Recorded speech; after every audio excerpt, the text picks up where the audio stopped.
जय हिंद दोस्तों, कैसे हैं आप सब। आज हम नॉर्थ ईस्ट के खूबसूरत से हिल स्टेशन यानी कि दार्जिलिंग की बात करने जा रहे हैं। दोस्तों, यदि आप दार्जिलिंग जाने की योजना बना रहे हैं तो ये वीडियो आप लोगों के लिए काफी यूजफुल होने वाली है, क्योंकि आज की इस वीडियो पे मैं आपको बताने वाला हूं कि आपको दार्जिलिंग कैसे पहुंचना है, दार्जिलिंग में हमको कहाँ स्टे अपना लेना चाहिए, दार्जिलिंग में हमको कौन कौन से साइट सीइंग एक्सप्लोर करने हैं, साथ ही साथ दार्जिलिंग में हमको इस खूबसूरत से पहाड़ी टॉय ट्रेन का हमको एक्सपीरियंस कैसे मिलेगा, टॉय ट्रेन की बुकिंग कहाँ से होगी। साथ ही साथ ये भी जानेंगे कि दार्जिलिंग को घूमने के लिए हमको कितने दिन की ट्रिप बनानी चाहिए, दार्जिलिंग में हमको विजिट करने के लिए बेस्ट टाइम कौन सा होता है, और वीडियो के लास्ट में ये भी जानेंगे कि दार्जिलिंग यात्रा को करने के लिए आपको एक व्यक्ति का या फिर एक कपल का कुल खर्चा कितना लग जाएगा। तो दोस्तों बने रहिए मेरी वीडियो में, एक एक करके सारी बातों को विस्तारपूर्वक मैं वर्णन करूंगा, जिससे आपको इस दार्जिलिंग यात्रा करने के लिए काफी सहूलियत मिलेगी और आपको कुल खर्चा भी कम आए। तो चलिए बिना विलंब के हम वीडियो को आरंभ करते हैं और सबसे पहली बात करते हैं कि हमको दार्जिलिंग कैसे पहुंचना है। दोस्तों, दार्जिलिंग पहुंचने के लिए बेसिकली आपके पास दो मेजर ऑप्शन आते हैं। पहले ऑप्शन की अगर मैं बात करूं दोस्तों, वो है आपका बाई ट्रेन का।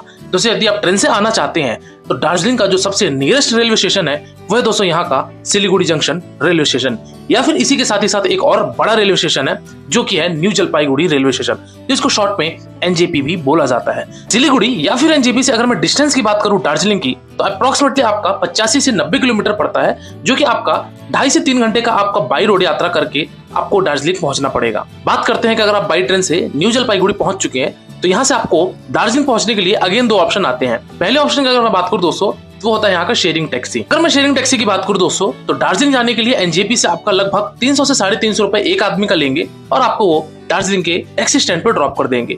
वही अगर मैं बात करूं, अगर आप प्राइवेट टैक्सी लेना चाहते हैं तो दोस्तों आपका प्राइवेट टैक्सी 3000 से लेकर 3200 रुपए तक आसपास आपका कॉस्टिंग आएगा और आपको वो दार्जिलिंग के टैक्सी स्टैंड पे या फिर आपके होटल पे ड्रॉप कर देगा। तो या तो आप प्राइवेट टैक्सी ले लीजिए या फिर आप शेयरिंग टैक्सी के माध्यम से भी वहां पहुंच सकते हैं। वही अगर मैं दूसरे मेजर ऑप्शन की बात करूं, वो है आपका बाई फ्लाइट। दोस्तों, यदि आप फ्लाइट से आना चाहते हैं तो जो नजदीकी एयरपोर्ट है वो है दोस्तों यहाँ का बागडोगरा इंटरनेशनल एयरपोर्ट, जो कि दार्जिलिंग से ये भी आपका 80 से 85 किलोमीटर की दूरी पे स्थित ये एयरपोर्ट है। तो यहाँ पे भी आप बाई रोड की जर्नी करके आप 2.5 से 3 घंटे में दार्जिलिंग अवश्य पहुंच जाएंगे। तो दोस्तों, ये 2.5 से 3 घंटे का जो आपका जर्नी रहेगा, ये आपका पहाड़ी हिली होते हुए आपका रहेगा, जो कि आप प्राकृतिक व्यू देखते हुए आप फाइनली पहुंचेंगे दार्जिलिंग।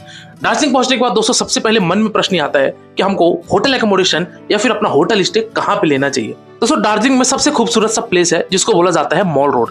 दोस्तों, ये मॉल रोड के आसपास आपको अनेक ढेर सारे होटल्स देखने को मिल जाएंगे।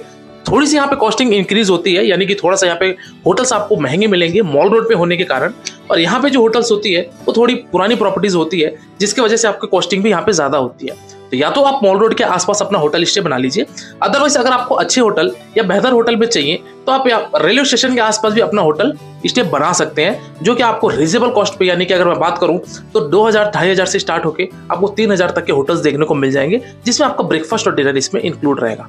तो इस तरीके से आप अपना होटल एकोमोडेशन बना सकते हैं। वही अगर मैं बात करूं दोस्तों खाने पीने की, तो अगर आप खाने पीने होटल्स में लेते हैं तब तो वेल एंड गुड, अदरवाइज आप दार्जिलिंग के बाहर भी अपना भोजन ग्रहण कर सकते हैं, जो कि आपका नॉमिनल कॉस्ट होता है दोस्तों 150 से 200 रुपए, आपको भरपेट खाना इजिली अवेलेबल हो जाएगा एक आदमी का। चलिए दोस्तों, बात करते हैं कि अब हमको दार्जिलिंग में कौन कौन से लोकल साइट सीइंग करने रहेंगे और हमको दार्जिलिंग के लोकल साइट सीइंग पे क्या क्या चीजें देखने को मिलेंगी।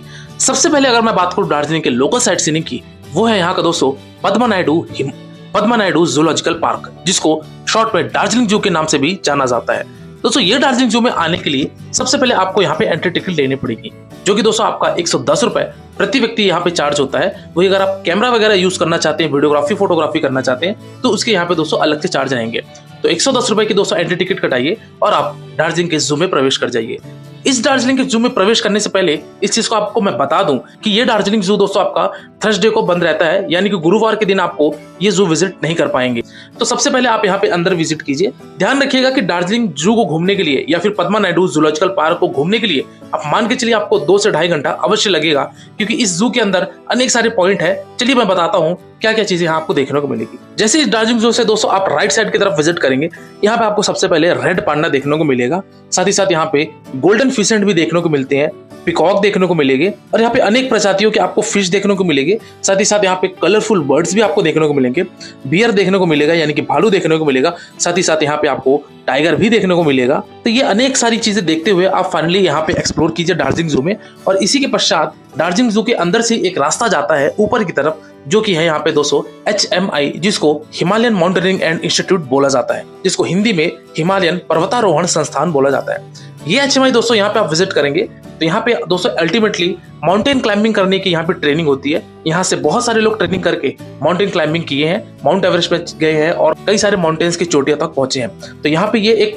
तरह से म्यूजियम है। तो यहाँ पे म्यूजियम की यहाँ पे एंट्री होती है। इसकी अलग से एंट्री चार्ज दोस्तों कोई भी नहीं होती। वो जो आपने एंट्री टिकट लिया था 110 रुपए का, उसी में ये चीजें इंक्लूड होती है। तो यहाँ पे आप दोस्तों जाइए और यहाँ पे पहुंचने के बाद आप यहाँ पे अनेक सारी चीजें देखेंगे और HMI को विजिट कीजिए। HMI विजिट करने के पश्चात जैसे आप बाहर आएंगे तो यहाँ पे आपको दोस्तों जिप लाइन भी देखने को मिलेगा। तो अगर आप जिप लाइन में इंटरेस्टेड है तो आप जिप लाइन भी कर सकते हैं, अदरवाइज यहाँ पे आप रोप क्लाइंबिंग भी कर सकते हैं। इन दोनों की भी यहाँ पे फैसिलिटी देखने को मिल जाएगी।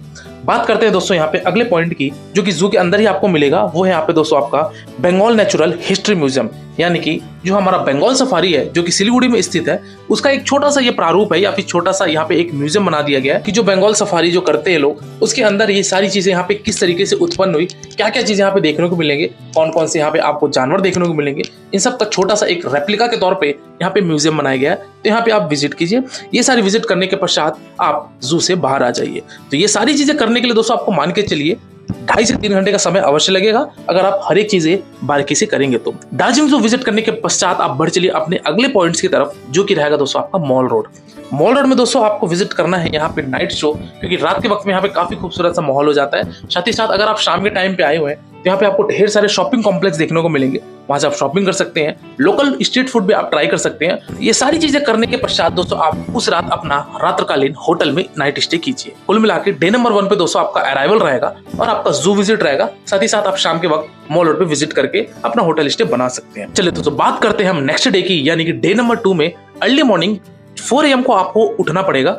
4 बजे उठ के दोस्तों जाना पड़ेगा आपको टाइगर हिल की तरफ, जो कि दार्जिलिंग का one of the best place में कहलाता है। दोस्तों दार्जिलिंग का टाइगर हिल, हालांकि एक दिन पहले टोकन लेना पड़ता है, जो कि आपका ड्राइवर आपका वो सारा टोकन निकाल देगा।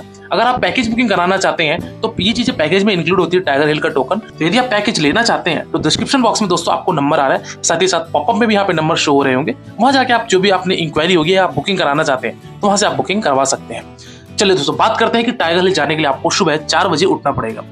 सुबह 4 बजे दोस्तों उठ के आपको दार्जिलिंग से लगभग 14 किलोमीटर की दूरी पे स्थित टाइगर हिल पहुंचना पड़ेगा। दोस्तों टाइगर हिल पहुंचने के लिए बेसिकली आपको यहाँ पे कुछ पहाड़ी रास्ते से गुजरना पड़ेगा। और टाइगर हिल पहुंचा इसलिए जाता है क्योंकि सुबह 5 से 5:15 के बीच में यहाँ पे सनराइज होता है। सनराइज होने के कारण यहाँ पे जो सूरज की किरणें होती हैं वो कंचनजंगा रेंज पर, यानी कि कंचनजंगा माउंटेन की पीक पर वो सूरज की किरणें पड़ती हैं, जिसके कारण हमको माउंटेन व्यू भी काफी खूबसूरत सा नजर आता है। लेकिन जिस दिन मैं गया हुआ था उस दिन मेरा लक खराब था, जिसकी वजह से फॉग इतने ज्यादा थे कि ना तो सनराइज हो पाया और ना ही मुझे कंचनजंगा का व्यू दिख पाया। तो अल्टीमेटली ये आपके लक के ऊपर होता है, लेकिन अगर आपको देखने को मिल गया तो कुछ इस तरीके से दृश्य देखने को मिलेगा, जो कि काफी शानदार यहाँ से व्यू देखने को मिलता है। ध्यान रखिएगा कि टाइगर हिल आप टाइम से ही पहुंचिएगा, क्योंकि उस समय पे भीड़ इतनी ज्यादा हो जाती है कि फिर आपको वहां पे पीछे खड़े रहना पड़ेगा, जिसके कारण से आप डायरेक्टली माउंटेन व्यू या फिर खाई वाला व्यू आप नहीं देख पाएंगे। तो इसलिए आप समय से पहुंचिएगा और आपका लक हुआ तो आपको टाइगर हिल देखने को मिल जाएगा। टाइगर हिल देखने के पश्चात दोस्तों आप अपने होटल आ जाइए और होटल में आप नहा धोकर फ्रेश होकर आप ब्रेकफास्ट करके अब अपने जो बचे हुए साइट सीइंग है उनको आप एक्सप्लोर कीजिए। होटल से निकलने के पश्चात ही दोस्तों जो आपका अगला पॉइंट रहेगा वो रहेगा यहाँ का जापानीज टेम्पल, जो कि एक बुद्धिस्ट टेम्पल है। यहाँ पे आप विजिट कीजिए। जापानीज टेम्पल में दोस्तों यहाँ पे आप जाके अगर अध्ययन करना चाहते हैं वो उस चीज की भी यहाँ पे फैसिलिटी है। वो विजिट करने के पश्चात दोस्तों जापानीज टेम्पल के ही समीप में बना हुआ एक और है पीस पकौड़ा, जिसको शांति स्तूप के नाम से जाना जाता है। तो ये पीस पकौड़ा में भी आप विजिट कीजिए।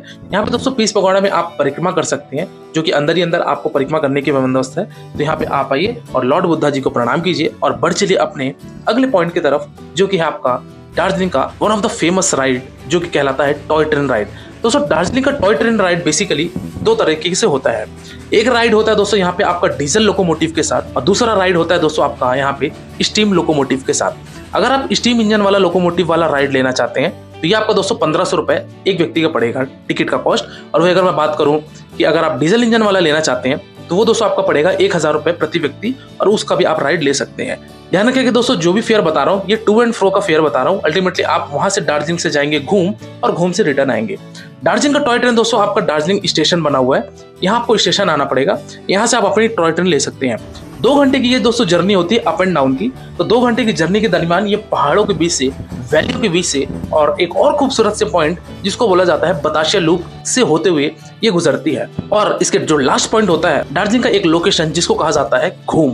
दोस्तों घूम तक ये ट्रेन जाती है और घूम से अगेन रिवर्स होकर वापस आपके दार्जिलिंग पे ड्रॉप हो जाती है। तो अल्टीमेटली ये आना और जाना आपका लगभग 2 घंटे का ये राइड होता है। और इस 2 घंटे के दरमियान में आप विजिट करेंगे जैसा कि मैंने बताया बतासिया लूप। दोस्तों बतासिया लूप अगर आप टॉय ट्रेन राइड नहीं कर रहे हैं तब तो आप अलग से विजिट कर लीजिए, लेकिन अगर आप टॉय ट्रेन राइड कर रहे हैं तो फिर आपको बतासिया लूप उसी में कवर हो जाएगा। बतासिया लूप में आपको 15 से 20 मिनट का समय दिया जाता है और आप बतासिया लूप में विजिट करके यहाँ के माउंटेन रेंज को देख सकते हैं। काफी खूबसूरत सा ये एक गार्डन है जहाँ पे आपको बहुत अच्छा फील होगा। यहाँ पे आप फोटो सेशन भी करा सकते हैं और ये करके आप उस टॉय ट्रेन में बैठिए, टॉय ट्रेन से आप जाइए घूम में दोस्तों आपको अगेन 15 से 20 मिनट का टाइम दिया जाता है अगर आप टॉय ट्रेन लिए हुए हैं तो घूम में दोस्तों उतर के या तो आप कुछ नाश्ता वाश्ता कर सकते हैं, अदरवाइज आप चाहें तो यहाँ पे आपका एक घूम म्यूजियम बना हुआ है, वो घूम म्यूजियम में विजिट कर सकते हैं। वो घूम म्यूजियम विजिट करने के पश्चात अगेन आप अपने टॉय ट्रेन पे बैठिए और आप अपने दार्जिलिंग वापस आ जाइए।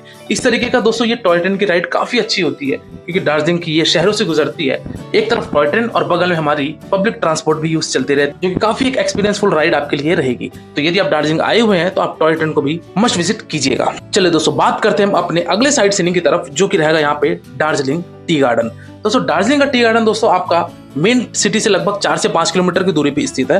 तो दोस्तों यहाँ पे टी गार्डन पे जाइए। टी गार्डन से यहाँ से आपको पूरे टी गार्डन का एक यानी कि चाय के बागान का एक खूबसूरत सा व्यू देखने को मिलेगा। यहाँ पे अगर आप लोकल कॉस्ट्यूम ड्रेसेस पहनना चाहते हैं वो पहन के आप फोटोशूट भी करा सकते हैं। साथ ही साथ यहाँ पे कुछ समय बिताइए, चाय पत्ती खरीद के अपने घर की तरफ जाइए और आप प्रस्थान कीजिए अपने अगले साइड सीइंग की तरफ, जो कि रहेगा आपका टेंजिंग रॉक, जिसको शॉर्ट में HMI भी बोल सकते हैं। दोस्तों ये टेंजिंग रॉक में दोस्तों आपको ऊपर क्लाइंबिंग करके ऊपर वाले पार्ट तक जाना पड़ता है और फिर अगेन आपको रिटर्न आना पड़ता है। तो आप 100 रुपए एंट्री टिकट होती है, यहाँ पे 100 रुपए के आप लेकर इस तरीके से आप क्लाइंब करके ऊपर वाले माउंटेन पर जाएंगे और फिर उसी से रोप के थ्रू आप नीचे आ जाएंगे। तो ये टेंजिंग रॉक में भी आप आ सकते हैं। बढ़ते दोस्तों हम लोग अपने नेक्स्ट और लास्ट साइड सीइंग की तरफ, जो कि रहेगा आपका दार्जिलिंग का रोप वे। दोस्तों दार्जिलिंग का रोप वे थोड़ा सा आज के डेट में कॉम्प्लिकेटेड हो गया है क्योंकि दार्जिलिंग के रोप वे में रश ज्यादा होने के कारण, क्राउड ज्यादा होने के कारण यहाँ पे वेटिंग बहुत ज्यादा करना पड़ता है। तो बेहतर ये रहेगा कि अगर आप दार्जिलिंग का रोप वे करना चाहते हैं तो अर्ली मॉर्निंग 8 से 8:30 के अधिकतम पहुंच जाइए, तब तो आपका दोस्तों 10 से 10:30 के आसपास नंबर आ जाएगा। वही अगर आप लेट कर देंगे तो आपका ये दार्जिलिंग का रोप वे मिस हो जाएगा। तो दार्जिलिंग रोप वे में जाने के लिए दोस्तों आपको 260 रुपए की एंट्री टिकट लेनी पड़ती है। तो 260 रुपए की एंट्री टिकट लीजिए और इसके पश्चात आप दार्जिलिंग के इस रोप वे में शामिल होकर अपना ये एक्सपीरियंस ले सकते हैं। तो दोस्तों ये रहा आपके दार्जिलिंग यात्रा का सारे पॉइंट्स कि हमको कौन कौन से पॉइंट्स एक्सप्लोर करने हैं। बात करते हैं कि दार्जिलिंग के ट्रिप को हमको कितने दिन की ट्रिप बनानी चाहिए। दोस्तों दार्जिलिंग बेसिकली 1 नाइट 2 डेज के लिए सफिशिएंट है। अगर आप पिकअप ड्रॉप भी ले रहे हैं अपना सिलीगुड़ी से या फिर NJP से तो हार्डली आपका 2 रात 3 दिन सफिशिएंट है। अदरवाइज अगर आप इससे भी ज्यादा ट्रिप बनाना चाहते हैं तो दार्जिलिंग के कुछ और ऑफबीट प्लेसेस हैं, उसको भी आप एक्सप्लोर कर सकते हैं, जिसमें से आपका आता है यहाँ पे लामाहाटा और टिंचुले। दोस्तों अगर आप ये विजिट करना चाहते हैं तो लामाहाटा टिंचुले के लिए आप एक दिन अलग से दीजिए। वही अगर आपके पास और दिन है और समय है तो आप ऐड कर सकते हैं मिरिक, नेपाल बॉर्डर और पशुपतिनाथ मार्केट, जो कि दार्जिलिंग के दूसरी तरफ है। तो ये सारी चीजें ऑफबीट प्लेसेस भी हैं जो कि दार्जिलिंग में आप लगभग 4 से 5 दिन की भी ट्रिप बना सकते हैं। डिपेंड करता है कि आपके पास कितने दिन का टाइम है। दार्जिलिंग हो या फिर सिक्किम गैंगटॉक हो या फिर नॉर्थ सिक्किम लाचेन लाचुंग हो, कोई भी ट्रिप बनाना चाहते हैं और यदि आप पैकेज लेना चाहते हैं तो डिस्क्रिप्शन बॉक्स में दोस्तों नंबर दिया गया हुआ है, साथ ही साथ पॉपअप में भी यहाँ पे नंबर आ रहा है। तो यहाँ पे आप जाके कॉल करके आपके जो भी पैकेज की रिगार्डिंग आपको डिटेल्स चाहिए वो आपको यहाँ से प्रोवाइड करा देंगे। साथ ही साथ आप अपनी पैकेज की बुकिंग भी करवा सकते हैं। चलिए दोस्तों बात करते हैं कि दार्जिलिंग में हमको सबसे बेस्ट टाइम कौन सा होता है विजिट करने के लिए। तो दोस्तों दार्जिलिंग में मानसून को थोड़ा अवॉइड कीजिए क्योंकि मानसून में दोस्तों लैंडस्लाइड जैसी भी समस्या हो जाती है। साथ ही साथ मानसून में अगर आप आएंगे तो दिन भर बारिश होने के कारण आपकी साइट सीइंग मिस हो जाएंगी। तो बेहतर है विंटर पे या फिर समर पे आप आइए, आप दार्जिलिंग को अच्छी तरीके से एक्सप्लोर कर लेंगे। चलिए दोस्तों बात करते हैं लास्ट कि हमको इस दार्जिलिंग को घूमने के लिए एक व्यक्ति का कुल खर्चा कितना लग जाएगा या फिर एक कपल का कुल खर्चा कितना लग जाएगा।